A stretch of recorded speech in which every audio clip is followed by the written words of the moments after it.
रजब की 27वीं रात है, जो इस रात में 12 रकात पढ़े, गौर से सुन लें, और हर रकत में सूरह फातिहा और उसके बाद कोई भी सूरत मिला ले, और हर 2 रकात पर अत्तहियात पढ़े, और पूरी 12 रकत पढ़ने के बाद सलाम फेरे, यानी एक ही सलाम से पढ़नी है 12 रकतें, हर 2 रकत बाद अत्तहियात पढ़ के फिर खड़े हो जाए, सूरह फातिहा के साथ कोई भी सूरत मिला ले, बेहतर है 3-3 बार सूरह इखलास पढ़ लें, ठीक है। अब जब 12 रकतें पूरी हो जाएं तो फिर आपने 3 तस्बीहां पढ़नी है।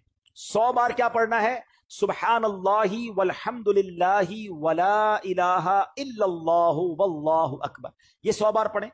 फिर 100 बार इस्तिगफार पढ़ लें, अस्तगफिरुल्लाह अस्तगफिरुल्लाह अस्तगफिरुल्लाह रब्बी मिन कुल्लि ज़ंबि व अतूबु इलैह, ये पढ़ लें।